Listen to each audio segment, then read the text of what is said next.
दोस्तों हाजिर एक होर वीडियो रिपोर्ट लैके चैनल रितेश लखियान प्लग्ड उत्ते ते अज दी इस वीडियो रिपोर्ट विच मैं गल करांगा राघव चड्ढा पंजाब तो राज सभा के सांसद नूं पंजाब सरकार मुख मंत्री भगवंत मान की सलाहकार समिति यानी कि एडवाइजरी कमेटी का चेयरमैन लाए जाने के मुद्दे उत्ते उठ रहे एतराज़ों उत्ते एक विवाद है। एतराज़ हैगे ने सियासी पद्धर तो भी ते कुछ पटिशनर्स ने तो इस फैसले नूं अदालतां दे विच भी चुनौती देती है। सो अज दी इस रिपोर्ट विच समझण दी गल करांगे कि अरविंद केजरीवाल ते आम आदमी पार्टी दी हाईकमांड दे blue eyed boy Raghav Chadha दी इस अपॉइंटमेंट नूं लैके एडा हो हल्ला क्यों है, किड्डा क जायज़ वाजब या गैर वाजब है ये हो हल्ला, इसका विधानिक पक्ष की है, कानूनी पक्ष की है ते इसका नैतिक ते सियासी पक्ष की है। ये सारियां डायमेंशनस नूं अज दी इस रिपोर्ट में स्टडी करने की कोशिश करांगे क्योंकि पंजाब विच सियासी हलकिਆਂ ਦੇ ਵਿੱਚ तिक्का प्रतिक्रम है ते ईवन आम आदमी पार्टी के काडर ਦੇ ਨਾਲ जुड़े हुए वॉलंटियरां ਦੇ मनां ਦੇ ਵਿੱਚ भी सवाल यही है कि की पंजाब दी आम आदमी पार्टी की लीडरशिप ते मुख मंत्री भगवंत मान नूं खुद मुख्तियारी दे नाल अपने जोर उत्ते राज सरकार के फैसले बतौर मुख मंत्री लए जान दिते जा रहे ने या नहीं, एक बड़ा वड्डा सवाल है। सो सब तो पहला तो समझने की कोशिश करते हैं कि एक सलाहकार कमेटी एक एडवाइजरी कमेटी की हुंदी है ते एक राज सरकार नूं इसकी लोड़ क्यों पैंदी है। जे आपां थोड़ा जिहा इतिहासिक पक्ष फरोलण की कोशिश करिए अजिही एडवाइजरी कमेटियां या जिहड़ियां काउंसलां ने इन्हां नूं एक पैरलल वर्टिकल के रूप में सरकार के सामने खड़ा किया जाता रहा है ते बहुत से केसां दे विच सरकार नूं स्टीयर करन लई यानी कि सरकार नूं कमांड देण लई भी अजिहियां काउंसलां ते कमेटियां दी वरतों हुंदी आई है। पंजाब दे विच इस तरीके की एडवाइजरी कमेटी पहली बार बनती हुई नज़र आ रही है। हालांकि पंजाब दे विच अपने पद्धर उत्ते एक प्लैनिंग कमीशन है, सूबे के विकास या प्लैनिंग के पक्षों अजिहे लोग काम करते हैं, अजिहा प्लैनिंग कमीशन काम करता है। फाइनांस कमिशनर के अपने रोल ने तो अलग अलग विषयों के उत्ते अलग अलग कमीशन कमेटियां बनदियां रहिंदियां ने। लेकिन जदों कोई एक एडवाइजरी काउंसल एक एनकंपैसिंग कॉम्प्रीहेंसिव एडवाइजरी कमेटी बनाती जाए तो उसका मतलब यही है कि सरकार के बराबर या सरकार के उत्ते एक कुंडा रखने लई अजिही बॉडी अजिहे इंस्ट्रूमेंट नूं बनाता गया है जो कि सरकार के फैसलों को प्रभावित भी करेगा ते गाइड भी करेगा। जे आपां सही पक्ष या पॉजिटिव पक्ष की गल करिए तो इसका मकसद है सरकार के कामकाज नूं सही तरीके नाल देखना, उसका दिशा निर्धारण करना, उसका मार्गदर्शन करना ते उसनूं गाइड करना। लेकिन जे आपां थोड़े जे सौड़े सियासी कल्चर जो कि साडे सिस्टम दे विच प्रेवलेंट है उसके नज़रिए नाल समझण की कोशिश करिए तो ये एक इनसिक्योरिटी यानी कि राजनीतिक असुरक्षा चो उभरिया होया फैसला हुंदा है जिसका मकसद सूबियां दे मुख मंत्रियों नूं या फिर किसी देश के प्रधानमंत्री तक नूं भी कंट्रोल करना हो सकता है। तो इसका सब तो बड़ा एग्जाम्पल यही है क्योंकि जिहड़ी सब तो पहली अजिही मिसाल सामने देश विच आई सी वो 2004 विच आई सी जदों कि यूपीए सरकार यानी कि Congress led United Progressive Alliance की जिहड़ी सरकार सी जिस दे तहत देश के प्रधानमंत्री के रूप में चोण हुई सी डॉक्टर मनमोहन सिंह दी ते सोनिया गांधी अपने विदेशी मूल की नागरिकता के मुद्दे नूं लैके भारत की प्रधानमंत्री नहीं बन पाई सी। इस चीज़ के बावजूद कि गांधी परिवार ते पूरी दी पूरी कांग्रेस चाहती सी लेकिन देश दे विच एक अजिहा माहौल बनया कि डॉक्टर मनमोहन सिंह नूं देश का प्रधानमंत्री बनाना पिया। इस साल 2004 दे विच यूपीए 1 की गवर्नमेंट बनदियां सार ही एक नैशनल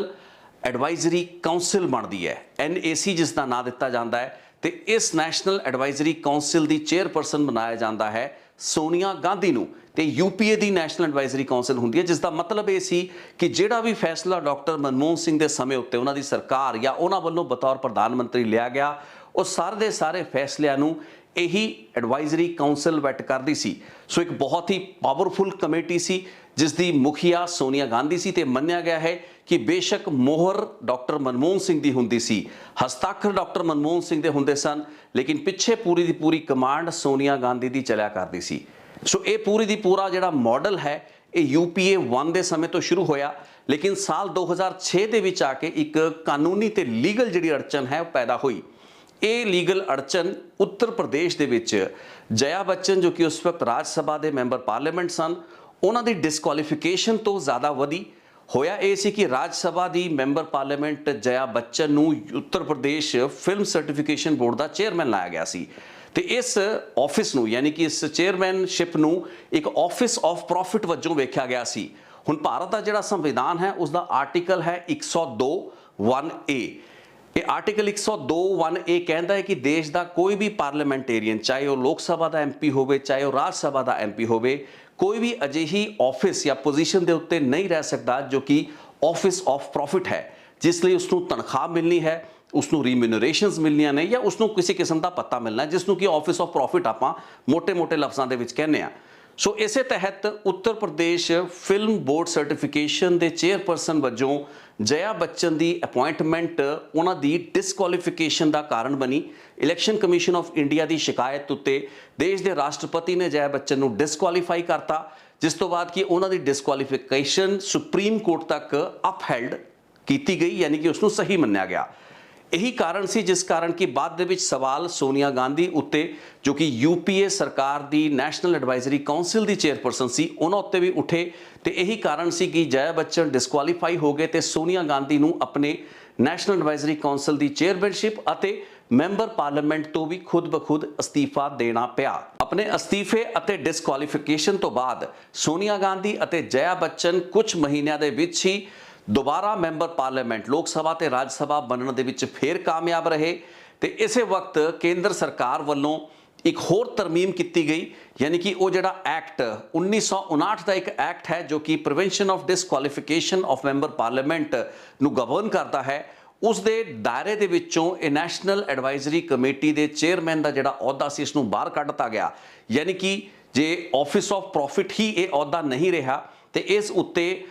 ਜਿਹੜਾ ਵੀ ਸ਼ਖਸ ਬੈਠਾ ਹੋਏਗਾ ਉਸ ਨੂੰ ਕੋਈ ਰੀਮਿਨਰੇਸ਼ਨ ਨਹੀਂ ਮਿਲੇਗੀ। ਤੇ ਪਾਰਲੀਮੈਂਟ ਨੇ ਆਪਣੇ ਐਕਟ ਦੇ ਰਾਹੀਂ ਇਸ ਨੂੰ ਆਫਿਸ ਆਫ ਪ੍ਰੋਫਿਟ ਦੇ ਦਾਇਰੇ ਚੋਂ ਬਾਹਰ ਕੱਢਤਾ। ਉਸ ਸਥਿਤੀ ਦੇ ਵਿੱਚ ਇੱਕ ਮੈਂਬਰ ਪਾਰਲੀਮੈਂਟ ਇਸ ਉੱਤੇ ਕੰਟੀਨਿਊ ਕਰ ਸਕਦਾ ਸੀ। ਸੋ ਇਹ ਅਗਸਤ 2006 ਦੇ ਆਸ-ਪਾਸ ਇਹ ਤਰਮੀਮ ਹੋਈ, ਜਿਸ ਤੋਂ ਬਾਅਦ ਕਿ ਸੋਨੀਆ ਗਾਂਧੀ ਨੇ ਆਪਣੇ ਅਹੁਦੇ ਉੱਤੇ ਕੰਮ ਕੀਤਾ। ਹਾਲਾਂਕਿ ਅਗਲੇ 3 ਜਾਂ 4 ਸਾਲ ਉਹ UPA 1 ਦੀ ਟਰਮ ਦੇ ਦੌਰਾਨ ਇਸ ਐਡਵਾਈਜ਼ਰੀ ਕਾਉਂਸਲ ਦੀ ਚੇਅਰਮੈਨ ਨਹੀਂ ਸਨ, ਲੇਕਿਨ 2010 ਤੋਂ ਲੈ ਕੇ 2014 ਤੱਕ ਸੋਨੀਆ ਗਾਂਧੀ ਇਸ ਨੈਸ਼ਨਲ ਐਡਵਾਈਜ਼ਰੀ ਕਾਉਂਸਲ ਦੀ ਦੁਬਾਰਾ ਚੇਅਰਮੈਨ ਰਹੀ, ਜਿਸ ਦੌਰਾਨ ਉਹ ਮੈਂਬਰ ਪਾਰਲੀਮੈਂਟ ਵੀ ਸੀ। ਠੀਕ ਉਸੇ ਤਰਜ਼ ਦੇ ਉੱਤੇ ਹੁਣ ਤੁਸੀਂ ਇਹ ਚੀਜ਼ ਸਮਝ ਚੁੱਕੇ ਹੋ ਵੀ ਕੇਂਦਰ ਸਰਕਾਰ ਦੇ ਵਿੱਚ ਇਹ ਜਿਹੜੀ ਰਿਵਾਇਤ ਹੈ ਇਹ ਕਾਂਗਰਸ ਸਰਕਾਰ ਤੇ UPA 1 ਤੇ UPA 2 ਦੀਆਂ ਸਰਕਾਰਾਂ ਦੌਰਾਨ ਸ਼ੁਰੂ ਹੋਈ, ਜਦੋਂ ਕਿ ਲੋੜ ਇਹ ਮਹਿਸੂਸ ਕੀਤੀ ਜਾ ਰਹੀ ਸੀ ਕਿ ਇੱਕ ਡਮੀ ਪ੍ਰਾਈਮ ਮਿਨਿਸਟਰ ਜੋ ਕਿ ਮਨਮੋਹਨ ਸਿੰਘ ਨੂੰ ਮੰਨਿਆ ਜਾਂਦਾ ਰਿਹਾ, ਉਹਨਾਂ ਨੂੰ ਰੱਖਿਆ ਜਾਵੇ ਤੇ ਉਹਨਾਂ ਦੇ ਨਾਲ ਇੱਕ ਪੈਰਲਲ ਪੋਲੀਟੀਕਲ ਸਟਰੋਂਗ ਲੀਡਰਸ਼ਿਪ ਜੋ ਕਿ ਉਹਨਾਂ ਦੇ ਯਾਨੀ ਕਿ ਸਰਕਾਰ ਦੇ ਹਰ ਫੈਸਲੇ ਉੱਤੇ ਇੱਕ ਨਜ਼ਰ ਵੀ ਰੱਖੇ, ਇੱਕ ਉਸ ਉੱਤੇ ਅੰਕੁਸ਼ ਵੀ ਰੱਖੇ ਤੇ ਉਸ ਨੂੰ ਗਾਈਡ ਗਵਰਨ ਕਰੇ, ਜਾਂ ਫਿਰ ਇਹ ਕਹਿ ਲਈਏ ਜੇ ਆਪਾਂ ਨਾ ਪੱਖੀ ਗੱਲ ਕਰਨੀ ਹੋਵੇ ਤਾਂ ਉਸ ਦੇ ਕੰਮਕਾਜ ਦੇ ਵਿੱਚ ਪ੍ਰੋਪਰ ਇੰਟਰਫੇਰੈਂਸ ਕਰੇ। ਸੋ ਸਾਰੀਆਂ ਗੱਲਾਂ ਬਾਤਾਂ ਉਸ ਦੌਰ ਤੋਂ ਸ਼ੁਰੂ ਹੋਈਆਂ ਤੇ ਠੀਕ ਉਸੇ ਤਰਜ਼ ਉੱਤੇ ਅਸੀਂ ਪੰਜਾਬ ਦੇ ਵਿੱਚ ਇਸ ਐਡਵਾਈਜ਼ਰੀ ਕਮੇਟੀ ਨੂੰ ਹੁਣ ਬਣਦਾ ਹੋਇਆ ਵੇਖ ਰਹੇ ਹਾਂ। ਇਸ ਦਾ ਮਕਸਦ ਤੇ ਇਸ ਦਾ ਮੈਂਡੇਟ ਤਾਂ ਆਉਣ ਵਾਲੇ ਦਿਨਾਂ ਵਿੱਚ ਸਪਸ਼ਟ ਹੋਏਗਾ ਕਿ ਵਾਕਈ ਪੰਜਾਬ ਦੇ ਵਿੱਚ ਭਗਵੰਤ ਮਾਨ ਦੀ ਸਥਿਤੀ ਉਹ ਹੋਏਗੀ ਜੋ ਕਿ 2004 ਤੋਂ ਲੈ ਕੇ 14 ਤੱਕ ਡਾਕਟਰ ਮਨਮੋਹਨ ਸਿੰਘ ਦੀ ਸੀ। ਕੀ ਪੰਜਾਬ ਦੇ ਵਿੱਚ ਰਾਘਵ ਚੱਡਾ ਦੀ ਜਿਹੜੀ ਰਿਟ ਹੋਏਗੀ, ਉਹਨਾਂ ਦਾ ਜਿਹੜਾ ਜਲਵਾ ਹੋਏਗਾ ਬਤੌਰ ਚੇਅਰਮੈਨ ਇਸ ਐਡਵਾਈਜ਼ਰੀ ਕਮੇਟੀ ਦੇ, ਉਹ ਓਡਾ ਹੀ ਤਾਕਤਵਰ ਹੋਏਗਾ ਜਿਵੇਂ ਕਿ 2004 ਤੋਂ 14 ਤੱਕ ਸੋਨੀਆ ਗਾਂਧੀ ਦਾ ਸੀ। ਇਹ ਸਾਰੀਆਂ ਗੱਲਾਂ ਬਾਤਾਂ ਸੋਚਣ ਸਮਝਣ ਤੇ ਉਡੀਕ ਕਰਨ ਵਾਲੀਆਂ ਵੀ ਹੈਗੀਆਂ ਨੇ ਕੁਝ ਹੱਦ ਤੱਕ, ਕਿਉਂਕਿ ਜਿਵੇਂ ਜਿਵੇਂ ਇਹਨਾਂ ਦੀ ਫੰਕਸ਼ਨਿੰਗ ਸ਼ੁਰੂ ਹੋਏਗੀ ਉਵੇਂ ਉਵੇਂ ਚੀਜ਼ਾਂ ਸਾਡੇ ਸਾਹਮਣੇ ਹੋਰ ਨਿਖਰ ਕੇ ਆਉਣਗੀਆਂ। ਹੁਣ ਇੱਥੇ ਰਾਘਵ ਚੱਡਾ ਦਾ ਜਿਹੜਾ ਇਹ ਆਫਿਸ ਹੈ ਇਹ ਸਰਟਨਲੀ ਆਫਿਸ ਆਫ ਪ੍ਰੋਫਿਟ ਦੇ ਦਾਇਰੇ ਤੋਂ ਬਾਹਰ ਹੈ। ਸੋ ਇਸ ਦੀ ਵਿਧਾਨਿਕਤਾ ਤੇ ਇਸ ਦੀ ਲੀਗੈਲਿਟੀ ਨੂੰ ਕਿਸੇ ਵੀ ਹੱਦ ਤੱਕ ਮੈਨੂੰ ਲੱਗਦਾ ਨਹੀਂ ਕੋਈ ਚੁਣੌਤੀ ਦਿੱਤੀ ਜਾ ਸਕਦੀ ਹੈ। ਇੱਕ ਵਕੀਲ ਸਾਹਿਬ ਨੇ ਅੱਜ ਇੱਕ ਪਟੀਸ਼ਨ ਵੀ ਦਾਇਰ ਕੀਤੀ ਹੈ ਹਾਈ ਕੋਰਟ ਦੇ ਵਿੱਚ। ਮੈਨੂੰ ਲੱਗਦਾ ਨਹੀਂ ਕਿ ਉਸ ਪਟੀਸ਼ਨ ਨੂੰ ਕੋਈ ਜ਼ਿਆਦਾ ਫਾਇਦਾ ਹੋਣ ਵਾਲਾ ਹੈ, ਕਿਉਂਕਿ ਇਸ ਤਰੀਕੇ ਦੇ ਪ੍ਰੈਸੀਡੈਂਟਸ ਹੈਗੇ ਨੇ। ਤੇ ਜੇ ਮੈਂਬਰ ਪਾਰਲੀਮੈਂਟ ਰਾਜ ਸਭਾ ਦਾ ਜਿਹੜਾ ਅਹੁਦਾ ਹੈ ਜਾਂ ਉਸਦਾ ਆਫਿਸ ਹੈ, ਜੇ ਆਫਿਸ ਆਫ ਪ੍ਰੋਫਿਟ ਦੇ ਦਾਇਰੇ ਚੋਂ ਬਾਹਰ ਹੈ, ਪੰਜਾਬ ਲੈਜਿਸਲੇਚਰ ਦੇ ਵਿੱਚ ਯਾਨੀ ਕਿ ਵਿਧਾਨ ਸਭਾ ਦੇ ਵਿੱਚ ਇਹ ਭੇਦ, ਇਹ ਸਟਲ ਡਿਫਰੈਂਸ ਨੂੰ ਧਿਆਨ ਵਿੱਚ ਰੱਖ ਕੇ ਹੀ ਅਪਾਇੰਟਮੈਂਟ ਕੀਤੀ ਗਈ ਹੈ। ਇਸ ਦੇ ਜਿਹੜੇ ਵੀ ਲੋੜੀਂਦਾ ਕਾਨੂੰਨ ਜੇ ਪਾਸ ਕਰਨ ਦੀ ਲੋੜ ਸੀ ਜਾਂ ਨੋਟੀਫਿਕੇਸ਼ਨ ਦੇ ਵਿੱਚ ਇਹ ਜ਼ਿਕਰ ਕੀਤਾ ਗਿਆ ਹੈ ਕਿ ਰਾਘਵ ਚੱਡਾ ਦਾ ਬਤੌਰ ਚੇਅਰਮੈਨ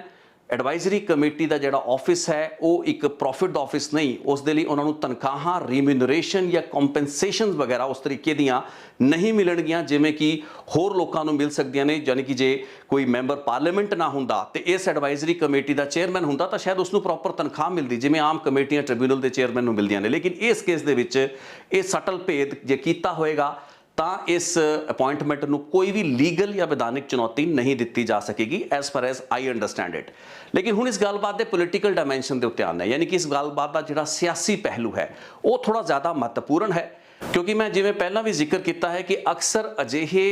ਜਿਹੜੇ ਇੰਸਟੀਟਿਊਸ਼ਨਸ ਨੂੰ ਕ੍ਰੀਏਟ ਕੀਤਾ ਜਾਂਦਾ ਐਡਵਾਈਜ਼ਰੀ ਕਮੇਟੀ ਉਹਦਾ ਚੇਅਰਮੈਨ ਉਸ ਦਾ ਮਕਸਦ ਹੈ ਇੱਕ ਮੌਜੂਦਾ ਸਰਕਾਰ ਤੇ ਮੁੱਖ ਮੰਤਰੀ ਦੇ ਮੈਂਡੇਟ ਨੂੰ ਕਾਫੀ ਹੱਦ ਤੱਕ ਡਾਇਲੂਟ ਕਰਨਾ। ਹੁਣ ਹੋ ਸਕਦਾ ਸੱਤਾਧਾਰੀ ਪੱਖ ਦੇ ਲੋਕਾਂ ਨੂੰ ਇਹ ਗੱਲਬਾਤ ਥੋੜੀ ਚੁਭੇ ਵੀ, ਇਹ ਚੀਜ਼ ਥੋੜੀ ਜਿਹੀ ਖਟਕੇ ਵੀ, ਲੇਕਿਨ ਇਹ ਆਮ ਹਾਊਸਹੋਲਡ ਟਾਕ ਹੈ ਕਿ ਪੰਜਾਬ ਦੇ ਵਿੱਚ ਮੁੱਖ ਮੰਤਰੀ ਭਗਵੰਤ ਮਾਨ ਨੂੰ ਕਿੱਡੀ ਕੁ ਸਵੈ ਨਿਰਭਰਤਾ ਦੇ ਨਾਲ, ਕਿੱਡੀ ਕੁ ਖੁਦ ਮੁਖਤਿਆਰੀ ਜਿਸ ਨੂੰ ਆਪਾਂ ਐਟੋਨੋਮੀ ਕਹਿੰਦੇ ਆ, ਉਸ ਦੇ ਨਾਲ ਕੰਮ ਕਰਨ ਦਿੱਤਾ ਜਾ ਰਿਹਾ ਹੈ। ਇਹ ਗੱਲਾਂ ਬਾਤਾਂ ਤੇ ਇਲਜ਼ਾਮ ਤਾਂ ਵਿਰੋਧੀ ਪਾਰਟੀਆਂ 2017 ਦੇ ਚੋਣ ਪ੍ਰਚਾਰ ਦੇ ਦੌਰਾਨ ਵੀ ਲਾਇਆ ਕਰਦੀਆਂ ਸਨ, ਜਦੋਂ ਪੰਜਾਬ ਦੇ ਵਿੱਚ ਇਲੈਕਸ਼ਨਸ ਹੋ ਰਹੇ ਸਨ, ਕਿ ਦਿੱਲੀ ਤੋਂ ਆਏ ਕੁਝ ਲੋਕ ਆਪਣੀ ਕਠਪੁਤਲੀਆਂ ਬਣਾ ਕੇ ਪੰਜਾਬ ਦੇ ਲੀਡਰਾਂ ਨੂੰ ਇਸਤੇਮਾਲ ਕਰਨਾ ਚਾਹੁੰਦੇ ਨੇ, ਉਹਨਾਂ ਨੂੰ ਵਰਤਣਾ ਚਾਹੁੰਦੇ ਨੇ। ਇਹ ਚੀਜ਼ ਹਰ ਬੀਤੇ ਸਾਲ ਦੇ ਨਾਲ ਹੋਰ ਪੁਖਤਾ ਹੁੰਦੀ ਚਲੀ ਗਈ, ਲੇਕਿਨ 2022 ਦੀਆਂ ਵਿਧਾਨ ਸਭਾ ਚੋਣਾਂ ਦੇ ਵਿੱਚ ਇਸ ਤਰੀਕੇ ਦੇ ਪ੍ਰਚਾਰ ਨੇ ਤਾਂ ਕੋਈ ਰੰਗ ਨਹੀਂ ਲਿਆਂਦਾ। ਆਮ ਆਦਮੀ ਪਾਰਟੀ ਇੱਕ ਰਿਕਾਰਡ ਤੋੜ ਬਹੁਮਤ ਦੇ ਨਾਲ ਜਿੱਤੀ ਵੀ, ਸਭ ਤੋਂ ਜ਼ਿਆਦਾ ਸੀਟਾਂ ਵੀ ਉਹਨਾਂ ਨੇ ਹਾਸਲ ਕੀਤੀਆਂ, ਲੇਕਿਨ ਪਿਛਲੇ 3-3.5 ਮਹੀਨੇ ਦੀ ਜਿਹੜੀ ਕਾਰਗੁਜ਼ਾਰੀ ਹੈ ਪੰਜਾਬ ਸਰਕਾਰ ਦੀ, ਮੁੱਖ ਮੰਤਰੀ ਦੀ ਹੈ, ਜਿਹੜੇ ਫੈਸਲੇ ਲਏ ਜਾ ਰਹੇ ਨੇ, ਜਿਸ ਤਰੀਕੇ ਨਾਲ ਰਾਜ ਸਭਾ ਦੇ ਮੈਂਬਰਾਂ ਦੀ ਅਪਾਇੰਟਮੈਂਟ ਹੋਈ, ਜਿਸ ਤਰੀਕੇ ਨਾਲ ਹੋਰ ਕੁਝ ਕ੍ਰਿਟੀਕਲ ਜਿਹੜੀ ਅਪਾਇੰਟਮੈਂਟਸ ਹੋ ਰਹੀਆਂ ਨੇ, ਕਿ ਵਾਕਈ ਕੇਂਦਰ ਦੀ ਯਾਨੀ ਕਿ ਆਮ ਆਦਮੀ ਪਾਰਟੀ ਦੀ ਲੀਡਰਸ਼ਿਪ ਪੰਜਾਬ ਦੇ ਮਾਮਲਿਆਂ 'ਚ ਲੋੜ ਨਾਲੋਂ ਵੱਧ ਹਸਤਖੇਪ ਕਰ ਰਹੀ ਹੈ, ਕਿ ਪੰਜਾਬ ਦਾ ਮੁੱਖ ਮੰਤਰੀ ਫੈਸਲੇ ਲੈਣ ਲਈ ਖੁਦ ਮੁਖਤਿਆਰ ਹੈ। ਜੇ ਪੰਜਾਬ ਦੇ ਮੁੱਖ ਮੰਤਰੀ ਨੂੰ ਗੱਡੀ ਦੀ ਤਾਕੀ 'ਚੋਂ ਲਟਕਣਾ ਪੈ ਗਿਆ, ਉਸ ਨੂੰ ਸਿਆਸੀ ਪੱਧਰ ਉੱਤੇ ਜਿੰਨੀ ਮਾਹੌਲਬਾਜ਼ੀ ਦਾ ਵੀ ਭਾਵੇਂ ਕੇਂਦਰ ਕਿਉਂ ਨਾ ਬਣਾਇਆ ਜਾਵੇ, ਲੇਕਿਨ ਵੱਡਾ ਸਵਾਲ ਇਹ ਹੈ ਕਿ ਕੀ ਪੰਜਾਬ ਦਾ ਮੁੱਖ ਮੰਤਰੀ ਅੱਜ ਉਹ ਫੈਸਲੇ ਲੈ ਪਾ ਰਿਹਾ ਹੈ ਜੋ ਕਿ ਉਹ ਲੈਣਾ ਚਾਹੁੰਦਾ ਹੈ। ਅੱਜ ਤੋਂ ਕੁਝ ਮਹੀਨੇ ਪਹਿਲਾਂ ਸਰਕਾਰ ਬਣਨ ਦੇ ਨਾਲ ਹੀ ਜਦੋਂ ਇੱਕ ਨੌਲੇਜ ਸ਼ੇਅਰਿੰਗ ਐਗਰੀਮੈਂਟ ਯਾਨੀ ਕਿ MOU ਸਾਈਨ ਕੀਤੇ ਗਏ ਸੀ ਦਿੱਲੀ ਸਰਕਾਰ ਦੇ ਨਾਲ, ਇਹ ਚੀਜ਼ ਕਹਿ ਕੇ ਇਹਦਾ ਹਵਾਲਾ ਦੇ ਕੇ ਕਿ ਆਪਸ ਦੇ ਵਿੱਚ सूचना ਤੇ ਜਾਣਕਾਰੀ ਦੇ ਆਦਾਨ ਪ੍ਰਦਾਨ ਨੂੰ ਬਿਹਤਰ ਬਣਾਉਣ ਲਈ MOU ਸਾਈਨ ਕੀਤੇ ਗਏ ਨੇ, ਉਸ ਵਕਤ ਬਹੁਤ ਨੁਕਤਾਚੀਨੀ ਹੋਈ ਸੀ। ਕਿਹਾ ਗਿਆ ਸੀ ਕਿ ਪੰਜਾਬ ਦੀ ਅਫੀਸ਼ੀਅਲ ਮਸ਼ੀਨਰੀ ਨੂੰ ਦਿੱਲੀ ਸਰਕਾਰ ਦੇ ਡਿਸਪੋਜ਼ਲ ਤੇ ਰੱਖਣ ਲਈ ਹੀ ਇਸ ਤਰੀਕੇ ਦੇ ਅਰੇਂਜਮੈਂਟ ਕੀਤੇ ਜਾ ਰਹੇ ਨੇ, MOU ਸਾਈਨ ਕੀਤੇ ਜਾ ਰਹੇ ਨੇ। ਮੈਂ ਵੀ ਉਸ ਵਕਤ ਇੱਕ ਰਿਪੋਰਟ ਬਣਾਈ ਸੀ ਤੇ ਮੈਂ ਉਸ ਵਿੱਚ ਕਿਹਾ ਸੀ ਕਿ ਆਪਾਂ ਨੂੰ ਹਰ ਗੱਲ ਦੇ ਉੱਤੇ ਸਰਕਾਰ ਦੀ ਨੁਕਤਾਚੀਨੀ ਨਹੀਂ ਕਰਨੀ ਚਾਹੀਦੀ। ਇੱਕ ਕਾਗਜ਼ਾਂ ਦੇ ਉੱਤੇ ਐਗਰੀਮੈਂਟ ਹੋਏ ਨੇ, MOU ਹੈ, ਜੇ ਕੁਝ ਗਲਤ ਹੈ ਉਸ ਨੂੰ ਕਾਨੂੰਨੀ ਚੁਣੌਤੀ ਦੇ ਕੇ ਖਾਰਜ ਜਾਂ ਰੱਦ ਕਰਵਾਇਆ ਜਾ ਸਕਦਾ ਹੈ, ਲੇਕਿਨ ਜਿਹੜੀ ਚੀਜ਼ਾਂ ਬਲੈਕ ਐਂਡ ਵਾਈਟ ਤੇ ਇੱਕ ਐਗਰੀਮੈਂਟ ਦੀ ਸ਼ਕਲ ਵਿੱਚ ਨੇ, ਉਹਨਾਂ ਦੇ ਉੱਤੇ ਸੰਸਾ ਕ੍ਰੀਏਟ ਕਰਨ ਦਾ ਕੋਈ ਜ਼ਿਆਦਾ ਜਾਂ ਪੈਦਾ ਕਰਨ ਦਾ, ਸਵਾਲ ਖੜੇ ਕਰਨ ਦਾ ਕੋਈ ਲੰਮਾ ਚੌੜਾ ਕਾਰਨ ਜਾਂ ਸਬਬ ਉਸ ਵਕਤ ਨਜ਼ਰ ਨਹੀਂ ਆ ਰਿਹਾ ਸੀ। ਅੱਜ ਇਹ ਐਡਵਾਈਜ਼ਰੀ ਕਮੇਟੀ ਦੀ ਜਿਹੜੀ ਅਪਾਇੰਟਮੈਂਟ ਹੁੰਦੀ ਹੈ, ਰਾਘਵ ਚੱਡਾ ਦੀ ਜਿਹੜੀ ਅਪਾਇੰਟਮੈਂਟ ਹੁੰਦੀ ਹੈ, ਉਹਨਾਂ ਤੋਂ ਤਾਂ ਸਵਾਲ ਇਹੀ ਖੜੇ ਹੋ ਰਹੇ ਨੇ ਕਿ ਅੱਜ ਈਵਨ ਆਮ ਆਦਮੀ ਪਾਰਟੀ ਦੀ ਲੀਡਰਸ਼ਿਪ, ਉਸਦੇ ਵੋਲੰਟੀਅਰ ਤੇ ਉਸਦੇ ਵਰਕਰ ਵੀ ਇਸ ਚੀਜ਼ ਨੂੰ ਮਹਿਸੂਸ ਕਰ ਰਹੇ ਨੇ ਕਿ ਕੀ ਸਾਡਾ ਮੁੱਖ ਮੰਤਰੀ ਹਰ ਫੈਸਲਾ ਖੁਦ ਲੈ ਪਾ ਰਿਹਾ ਹੈ ਜਾਂ ਨਹੀਂ ਲੈ ਪਾ ਰਿਹਾ। ਉਸ ਕੋਲ ਬੋਲਣ ਦੀ ਸੁਤੰਤਰਤਾ ਹੈ, ਉਸ ਦੀ ਡੇ ਟੂ ਡੇ ਫੰਕਸ਼ਨਿੰਗ ਦੇ ਵਿੱਚ ਕਿੰਨੀ ਕੁ ਇੰਟਰਫੇਰੈਂਸ ਦਿੱਲੀ ਤੋਂ ਹੋ ਰਹੀ ਹੈ। On top of it Raghav Chadha ਨੂੰ ਇੱਕ ਅਜਿਹੀ ਐਡਵਾਈਜ਼ਰੀ ਕਮੇਟੀ ਦਾ ਚੇਅਰਮੈਨ ਬਣਾਤਾ ਜਾਂਦਾ ਹੈ ਤੇ ਇਹ ਲੱਗ ਰਿਹਾ ਸੀਗਾ ਕਿ ਇਸ ਤਰੀਕੇ ਦਾ ਫੈਸਲਾ ਹੋਣਾ ਹੀ ਹੋਣਾ ਹੈ। 2022 ਦੀਆਂ ਚੋਣਾਂ ਤੋਂ ਪਹਿਲਾਂ ਵੀ ਮੰਨਿਆ ਜਾ ਰਿਹਾ ਸੀ ਕਿ ਰਾਘਵ ਚੱਡਾ ਨੇ ਆਪਣਾ ਜਿਹੜਾ ਬੇਸ ਕੈਂਪ ਹੈ ਉਸ ਨੂੰ ਚੰਡੀਗੜ੍ਹ ਦੇ ਵਿੱਚ ਸਥਾਪਿਤ ਕਰਨਾ ਹੈ ਤੇ ਸਰਕਾਰ ਬੇਸਿਕਲੀ ਉਹੀ ਚਲਾਣਗੇ। ਇਹ ਸਾਰੀਆਂ ਗੱਲਾਂ ਬਾਤਾਂ ਇੱਕ ਹੀਅਰਸੇ ਮੰਨੀਆਂ ਜਾ ਰਹੀਆਂ ਸਨ, ਅਫਵਾਹਾਂ ਵੀ ਰਹੀਆਂ ਹੋ ਸਕਦੀਆਂ ਨੇ, ਲੇਕਿਨ ਇਸ ਅਪਾਇੰਟਮੈਂਟ ਦੇ ਨਾਲ ਕਾਫੀ ਹੱਦ ਤੱਕ ਵਜ਼ਨ ਮਿਲਦਾ ਹੈ ਉਹ ਸਾਰੀ ਕਿਆਸ ਰਾਈਆਂ ਨੂੰ ਜੋ ਕਿ ਲਗਾਈਆਂ ਜਾ ਰਹੀਆਂ ਸਨ। ਤੇ ਜਿਵੇਂ ਕਿ ਮੈਂ ਕੰਪੇਅਰ ਕੀਤਾ ਹੈ UPA 1 ਤੇ UPA 2 ਦੇ ਦੌਰਾਨ ਨੈਸ਼ਨਲ ਐਡਵਾਈਜ਼ਰੀ ਕਾਉਂਸਲ ਤੇ ਉਸਦੇ ਚੇਅਰਪਰਸਨ ਦਾ ਦੇਸ਼ ਦੇ ਪ੍ਰਧਾਨ ਮੰਤਰੀ ਦੇ ਉੱਤੇ ਕੰਟਰੋਲ ਤੇ ਦਬਾਅ, ਉਸੇ ਤਰਜ਼ ਦੇ ਉੱਤੇ ਜੇ ਇਹ ਪੈਟਰਨ ਤੇ ਮਾਡਲ ਪੰਜਾਬ ਦੇ ਵਿੱਚ ਲਾਗੂ ਕੀਤਾ ਗਿਆ ਤਾਂ ਆਪਾਂ ਇਹ ਲਗਾ ਕੇ ਚੱਲ ਸਕਦੇ ਕਿ ਆਉਣ ਵਾਲੇ ਦਿਨਾਂ ਦੇ ਵਿੱਚ ਭਗਵੰਤ ਮਾਨ ਜੋ ਕਿ ਅਜੇ ਤੱਕ ਵੀ ਕੇਂਦਰ ਦੀ ਆਪਣੀ ਹਾਈ ਕਮਾਂਡ ਦੀ ਲੀਡਰਸ਼ਿਪ ਦੇ ਦਬਾਅ ਹੇਠ ਕੰਮ ਕਰ ਰਹੇ ਨੇ, ਖੁਦ ਮੁਖਤਿਆਰੀ ਉਹਨਾਂ ਕੋਲ ਐਡੀ ਜ਼ਿਆਦਾ ਨਹੀਂ ਹੈ, ਉਹਨਾਂ ਨੂੰ ਆਉਣ ਵਾਲੇ ਦਿਨਾਂ ਦੇ ਵਿੱਚ ਹੋਰ ਵੀ ਦਬਾਅ ਦੇ ਹੇਠ ਕੰਮ ਕਰਨਾ ਪਏਗਾ। ਹਾਲਾਂਕਿ ਇਸ ਸਿੱਟੇ ਉੱਤੇ ਪਹੁੰਚਣਾ ਵੀ ਸ਼ਾਇਦ ਅਜੇ ਪ੍ਰੀਮੈਚੁਰ ਹੋਏਗਾ। ਆਪਾਂ ਨੂੰ ਇਸ ਪੂਰੀ ਦੀ ਪੂਰੀ ਕਾਰਜ ਪ੍ਰਣਾਲੀ ਤੇ ਫੰਕਸ਼ਨੈਲਿਟੀ ਨੂੰ ਦੇਖੇ ਬਗੈਰ ਇਸ ਉੱਤੇ ਪਹਿਲਾਂ ਟਿੱਪਣੀਆਂ ਕਰਨਾ ਜਾਂ ਇਸ ਉੱਤੇ ਪਹਿਲਾਂ ਖਦਸ਼ੇ ਜਿਹੜੇ ਪ੍ਰਗਟ ਕਰਨਾ ਉਹ ਥੋੜਾ ਜਿਹਾ ਅਨਫੇਅਰ ਵੀ ਲੱਗਦਾ ਹੈ। ਮੈਂ ਖੁਦ ਇਸ ਚੀਜ਼ ਨੂੰ ਮਹਿਸੂਸ ਕਰਦਾ ਹਾਂ, ਲੇਕਿਨ at the same point in time ਜਿਹੜੀਆਂ ਗੱਲਾਂ ਬਾਤਾਂ ਜਿਵੇਂ ਪ੍ਰੈਡਿਕਟ ਕੀਤੀਆਂ ਜਾਂਦੀਆਂ ਰਹੀਆਂ, ਜਿਵੇਂ ਭਵਿੱਖਬਾਣੀ ਹੁੰਦੀ ਰਹੀ ਹੈ, ਜਿਵੇਂ ਕਿਹਾ ਜਾਂਦਾ ਰਿਹਾ ਕਿ ਪੰਜਾਬ ਦਾ ਮੁੱਖ ਮੰਤਰੀ, ਪੰਜਾਬ ਦੀ ਸਰਕਾਰ ਤੇ ਮੰਤਰੀ ਓਡੀ ਖੁਦ ਮੁਖਤਿਆਰੀ ਨਹੀਂ ਇੰਜੋਏ ਕਰਦੇ ਜਿੰਨੀ ਕਿ ਕਿਸੇ ਵੀ ਚੁਣੇ ਹੋਏ ਨੁਮਾਇੰਦਿਆਂ ਦੀ ਆਪਣੀ ਚੁਣੀ ਗਈ ਸਰਕਾਰ ਤੇ ਉਹਨਾਂ ਵੱਲੋਂ ਬਣਾਇਆ ਗਿਆ ਮੁੱਖ ਮੰਤਰੀ ਉਸ ਨੂੰ ਜਿਸ ਦੀ ਜਿੰਨੀ ਕਿ ਆਟੋਨੋਮੀ ਦਾ ਐਕਸਰਸਾਈਜ਼ ਕਰ ਰਿਹਾ ਹੋਣਾ ਚਾਹੀਦਾ ਹੈ। ਸੋ ਇਹਨਾਂ ਹਾਲਾਤਾਂ ਦੇ ਵਿੱਚ ਆਮ ਆਦਮੀ ਪਾਰਟੀ ਇਹ ਕਿਸ ਤਰੀਕੇ ਦਾ ਮਾਡਲ ਪੰਜਾਬ ਦੇ ਵਿੱਚ ਸਿਰਜਣ ਜਾ ਰਹੀ ਹੈ, ਇਹ ਆਉਣ ਵਾਲੇ ਕੁਝ ਮਹੀਨਿਆਂ ਦੇ ਵਿੱਚ ਹੋਰ ਸਪਸ਼ਟਤਾ ਦੇ ਨਾਲ ਆਪਾਂ ਸਮਝ ਪਾਵਾਂਗੇ, ਦੇਖ ਪਾਵਾਂਗੇ ਤੇ ਮਹਿਸੂਸ ਕਰ ਪਾਵਾਂਗੇ। ਲੇਕਿਨ ਫਿਲਹਾਲ ਜਿਹੜੀ ਇਸ ਵਕਤ ਦੀ ਸਥਿਤੀ ਹੈ ਉਸ ਦੇ ਵਿੱਚ ਇੱਕ ਹੋਰ ਜਿਹੜਾ ਵੱਡਾ ਸਵਾਲ ਉੱਠਦਾ ਹੈ ਉਹ ਇਹ ਵੀ ਹੈ ਕਿ ਕੀ ਭਗਵੰਤ ਮਾਨ ਨੂੰ ਕਿਸੇ ਐਡਵਾਈਜ਼ਰ ਜਾਂ ਐਡਵਾਈਜ਼ਰੀ ਕਾਉਂਸਲ ਜਾਂ ਕਮੇਟੀ ਦੀ ਲੋੜ ਵੀ ਹੈ ਜਾਂ ਨਹੀਂ। ਜਦ ਗੱਲ ਆਪਾਂ ਪੰਜਾਬ ਸਰਕਾਰ ਜਾਂ ਪੰਜਾਬ ਦੇ ਮੁੱਖ ਮੰਤਰੀ ਦੀ ਖੁਦਮੁਖਤਿਆਰੀ ਜਾਂ ਆਪਣੀ ਮਰਜ਼ੀ ਦੇ ਨਾਲ ਆਪਰੇਟ ਕਰਨ ਦੀ ਸਮਰੱਥਾ ਤੇ ਕੈਪੈਸਿਟੀ ਦੀ ਕਰ ਹੀ ਰਹੇ ਹਾਂ, ਤਾਂ ਆਪਾਂ ਥੋੜੀ ਜਿਹੀ ਗੱਲਾਂ ਬਾਤਾਂ, ਇਤਿਹਾਸ ਦੀਆਂ ਗੱਲਾਂ ਬਾਤਾਂ ਨੂੰ ਵੀ ਯਾਦ ਦਿਵਾਵਾਂਗੇ। ਜਦੋਂ 2017 ਤੋਂ ਲੈ ਕੇ 2022 ਦੇ ਵਿੱਚ ਇੱਕ ਪ੍ਰਮੁੱਖ ਵਿਰੋਧੀ ਪਾਰਟੀ ਵਜੋਂ ਉੱਭਰ ਕੇ ਆਮ ਆਦਮੀ ਪਾਰਟੀ ਬਣੀ, ਉਸ ਤੋਂ ਬਾਅਦ ਉਸਦੇ ਕਈ ਜਿਹੜੇ ਮੈਂਬਰ MLA ਸਨ, ਮੈਂਬਰ ਲੈਜਿਸਲੇਟਿਵ ਅਸੈਂਬਲੀ ਸਨ, ਉਹ ਪਾਰਟੀ ਤੋਂ ਵੱਖ ਹੋ ਗਏ, ਪਾਰਟੀ ਦੁਫਾੜ ਹੋ ਗਈ। ਉਸ ਦਾ ਇੱਕ ਬਹੁਤ ਵੱਡਾ ਕਾਰਨ ਸੀ ਜਦੋਂ ਕਿ ਸੁਖਪਾਲ ਖਹਿਰੇ ਤੋਂ ਲੈ ਕੇ ਕੰਵਰ ਸੰਧੂ ਵਰਗੇ ਜਿਹੜੇ ਪਾਰਟੀ ਦੇ MLA ਸਨ, ਉਹਨਾਂ ਨੇ ਪਾਰਟੀ ਤੋਂ ਕਿਨਾਰਾ ਕਰ ਲਿਆ। ਇਸ ਗੱਲਬਾਤ ਦਾ ਹਵਾਲਾ ਦਿੰਦਿਆਂ ਹੋਇਆ ਕਿ ਖੁਦਮੁਖਤਿਆਰੀ ਤੇ ਆਟੋਨੋਮੀ ਦੀ ਘਾਟ ਹੈ, ਸਾਰੇ ਫੈਸਲੇ ਕੇਂਦਰ ਯਾਨੀ ਕਿ ਦਿੱਲੀ ਦੀ ਹਾਈ ਕਮਾਨ ਲੈਂਦੀ ਹੈ। ਆਮ ਆਦਮੀ ਪਾਰਟੀ ਦੇ ਵਿੱਚ MLAs ਹੋਵੇ ਜਾਂ ਚੁਣੇ ਹੋਏ ਨੁਮਾਇੰਦੇ ਲੀਡਰ, ਉਹਨਾਂ ਦੀ ਕੋਈ ਜ਼ਿਆਦਾ ਪੁੱਛਗਿੱਛ ਨਹੀਂ ਹੈ। ਇਹ ਗੱਲਾਂ ਬਾਤਾਂ ਪੁਰਾਣੀਆਂ ਸੀ, ਲੇਕਿਨ 2022 ਦੀ ਸਰਕਾਰ ਬਣਨ ਤੋਂ ਬਾਅਦ ਵੀ ਸੂਰਤ-ਏ-ਹਾਲ ਕੁਝ ਨਹੀਂ ਬਦਲਿਆ ਹੈ ਤੇ ਔਨ ਗਰਾਊਂਡ ਅਜਿਹੀ ਕੋਈ ਵੀ ਗੱਲਬਾਤ ਨਜ਼ਰ ਨਹੀਂ ਆਉਂਦੀ ਹੈ ਜਿੱਥੋਂ ਇਹ ਲੱਗ ਸਕੇ ਕਿ ਪੰਜਾਬ ਦੀ ਸਰਕਾਰ ਜਾਂ ਪੰਜਾਬ ਦਾ ਮੁੱਖ ਮੰਤਰੀ ਆਪਣੇ ਫੈਸਲੇ ਇੰਡੀਪੈਂਡੈਂਟ ਹੋ ਕੇ, ਆਜ਼ਾਦ ਹੋ ਕੇ ਲੈ ਰਿਹਾ ਹੈ। ਇੱਕ ਬੜਾ ਵੱਡਾ ਸਵਾਲ ਹੈ, ਪੰਜਾਬ ਦੇ ਮੁੱਖ ਮੰਤਰੀ ਤੇ ਆਮ ਆਦਮੀ ਪਾਰਟੀ ਦੇ 92 ਜਿਹੜੇ ਵਿਧਾਇਕ ਹੈਗੇ ਨੇ, ਉਹ ਆਪਸ ਦੇ ਵਿੱਚ ਬਤੌਰ ਕੈਬਨਿਟ ਬੈਠ ਕੇ ਉਹ ਥਿੰਕ ਟੈਂਕ ਬਣਦੇ ਆ, ਸਾਬਤ ਹੁੰਦੇ ਨੇ, ਜਿਸ ਦੀ ਲੋੜ ਪੰਜਾਬ ਨੂੰ ਹੈ। ਇਸ ਦੇ ਲਈ ਇੱਕ ਨਵੀਂ ਐਡਵਾਈਜ਼ਰੀ ਕਮੇਟੀ ਦੀ ਲੋੜ ਸੀ, ਜਿਸ ਤਹਿਤ ਕਿ ਰਾਘਵ ਚੱਡੇ ਵਰਗੇ ਲੋਕਾਂ ਨੂੰ ਇੱਕ ਤਰੀਕੇ ਨਾਲ ਪੈਰਾ ਡ੍ਰੌਪ ਕਰਾ ਕੇ ਉਹਨਾਂ ਨੂੰ ਫਿੱਟ ਕੀਤਾ ਜਾ ਰਿਹਾ ਹੈ, ਅਹੁਦਿਆਂ ਦੇ ਵਿੱਚ, ਇੰਸਟੀਟਿਊਸ਼ਨਸ ਦੇ ਵਿੱਚ ਉਹਨਾਂ ਨੂੰ ਅਕੋਮੋਡੇਟ ਕੀਤਾ ਜਾ ਰਿਹਾ ਹੈ। ਸੋ ਇਹ ਸਾਰੀਆਂ ਚੁਣੌਤੀਆਂ ਜਾਂ ਦਰਪੇਸ਼ ਦਿੱਕਤਾਂ ਜੋ ਪੰਜਾਬ ਸਰਕਾਰ ਦੇ ਸਾਹਮਣੇ ਹੈਗੀਆਂ ਨੇ, ਵੱਡੇ ਵੱਡੇ ਚੈਲੰਜਸ ਨੇ, ਉਹਨਾਂ ਨਾਲ ਨਜਿੱਠਣ ਲਈ ਉਹ ਥਾਟਸ ਕਿੱਥੋਂ ਆਉਣਗੀਆਂ, ਉਹ ਥਿੰਕ ਟੈਂਕ ਕਿਹੜਾ ਹੋਏਗਾ, ਪੰਜਾਬ ਦੇ ਦਹਾਕਿਆਂ ਪੁਰਾਣੀਆਂ ਚੁਣੌਤੀਆਂ ਨਾਲ ਨਜਿੱਠਣ ਲਈ ਜਿਹੜੀ ਸੋਚ ਤੇ ਜਿਹੜੀ ਦਿਸ਼ਾ ਨਿਰਧਾਰਨ ਦੀ ਲੋੜ ਹੈ, ਉਹ ਕੌਣ ਮੁਹੱਈਆ ਕਰਾਏਗਾ? ਪੰਜਾਬ ਸਰਕਾਰ ਜਾਂ ਉਸ ਦੇ ਚੁਣੇ ਹੋਏ ਵਿਧਾਇਕ ਜੋ ਕਿ ਬਹੁਤ ਫਰੈਸ਼ ਹੈਗੇ ਨੇ, ਨਵੇਂ ਹੈਗੇ ਨੇ, ਰॉ ਹੈਗੇ ਨੇ, ਫਸਟ ਟਾਈਮਰਸ ਹੈਗੇ ਨੇ, ਕੀ ਉਹ ਇਸ ਕੰਮ ਦੇ ਵਿੱਚ ਸਮਰੱਥ ਹੋਣਗੇ ਤੇ ਕੀ ਉਹਨਾਂ ਨੂੰ ਕੋਈ ਹੋਰ ਵੱਡੇ ਥਿੰਕ ਟੈਂਕ ਦੀ ਲੋੜ ਹੈ? ਤੇ ਜੇ ਉਹ ਥਿੰਕ ਟੈਂਕ ਹੋਏ ਤਾਂ ਕਿਹੋ ਜਿਹਾ ਹੋਏ?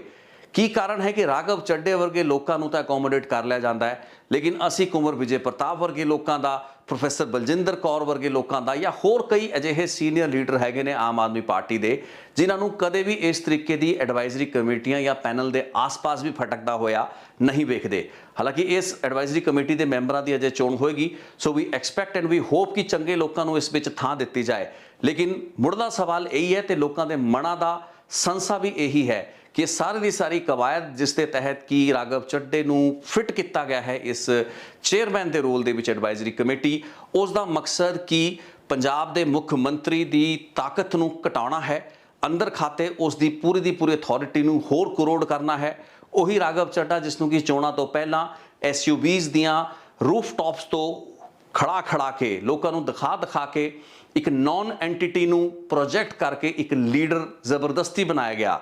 ਉਹ ਲੀਡਰ ਜੋ ਕਿ ਦਿੱਲੀ ਦਾ ਲੀਡਰ ਸੀ, ਇੱਕ ਚਾਰਟਰਡ ਅਕਾਊਂਟੈਂਟ ਹੈ, ਬੇਸ਼ੱਕ ਚੰਗੇ ਕੁਆਲੀਫਾਈਡ ਨੇ, ਇੱਕ ਪ੍ਰੋਮਿਸਿੰਗ ਲੀਡਰ ਹੈਗੇ ਨੇ, ਲੇਕਿਨ ਜਿਸ ਤਰੀਕੇ ਨਾਲ ਪੰਜਾਬ ਦੇ ਵਿੱਚ ਉਹਨਾਂ ਨੂੰ ਇਨਸੀਨੂਏਟ ਕੀਤਾ ਗਿਆ, ਪਿਚ ਕੀਤਾ ਗਿਆ, ਉਹਨਾਂ ਦੀ ਪ੍ਰੋਜੈਕਸ਼ਨ ਕੀਤੀ ਗਈ, ਉੱਥੋਂ ਹੀ ਪਹਿਲਾਂ ਸਪਸ਼ਟ ਹੋ ਰਿਹਾ ਸੀ ਕਿ ਰਾਘਵ ਚੱਡਾ ਨੂੰ ਇੱਕ ਬੜਾ ਹੀ ਮਹੱਤਵਪੂਰਨ ਰੋਲ ਦੇਣ ਦੀ ਤਿਆਰੀ ਅਰਵਿੰਦ ਕੇਜਰੀਵਾਲ ਕਰ ਰਹੇ ਨੇ। ਲੇਕਿਨ ਰਾਜ ਸਭਾ ਦੀ ਸੀਟ ਤੋਂ ਬਾਅਦ ਲੱਗਦਾ ਸੀ ਕਿ ਸ਼ਾਇਦ ਰਾਘਵ ਚੱਡਾ ਦੀ ਭੂਮਿਕਾ ਉੱਥੇ ਤੱਕ ਹੀ ਰਹੇਗੀ, ਲੇਕਿਨ ਇਸ ਅਪਾਇੰਟਮੈਂਟ ਦੇ ਨਾਲ ਆਉਣ ਵਾਲੇ ਦਿਨਾਂ, ਹਫ਼ਤਿਆਂ ਤੇ ਮਹੀਨਿਆਂ ਦੀ ਸਰਕਾਰ ਦੀ ਕਾਰਗੁਜ਼ਾਰੀ ਥੋੜਾ ਜਿਹਾ ਹੋਰ ਕਰੀਬੀ ਨਿਰੀਖਣ ਦਾ ਸਬਬ ਬਣ ਚੁੱਕੀ ਹੈ ਤੇ ਆਉਣ ਵਾਲੇ ਹਫ਼ਤਿਆਂ ਦੇ ਵਿੱਚ ਬਹੁਤ ਸੀ ਚੀਜ਼ਾਂ ਹੋਰ ਕਲੀਅਰ ਹੋਣਗੀਆਂ। ਵੇਖਾਂਗੇ ਕਿ ਇਸ ਐਡਵਾਈਜ਼ਰੀ ਕਮੇਟੀ ਦਾ ਕੰਮ ਸਿਰਫ ਐਡਵਾਈਸ ਦੇਣਾ ਹੀ ਰਹੇਗਾ ਜਾਂ ਫਿਰ ਐਡਵਾਈਸ ਤੋਂ ਅੱਗੇ ਜਾ ਕੇ ਸਰਕਾਰ ਦੇ ਫੈਸਲਿਆਂ ਨੂੰ ਪ੍ਰਭਾਵਿਤ ਕਰਨਾ ਜਾਂ ਫਿਰ ਉਹਨਾਂ ਨੂੰ ਡਿਕਟੇਟ ਕਰਨ ਦਾ ਕੰਮ ਵੀ ਐਡਵਾਈਜ਼ਰੀ ਕਮੇਟੀ ਕਰੇਗੀ। ਸੋ ਆਪਾਂ ਵੀ wish best for Punjab. At the end of the day ਸਰਕਾਰਾਂ ਦੇ ਫੈਸਲੇ ਨੇ, ਮੁੱਖ ਮੰਤਰੀ ਦਾ ਪ੍ਰੈਰੋਗੇਟਿਵ ਹੈ। ਜੇ ਉਹਨਾਂ ਨੇ ਆਪਣੇ ਲਈ ਇੱਕ ਐਡਵਾਈਜ਼ਰੀ ਕਮੇਟੀ ਚੁਣੀ ਹੈ,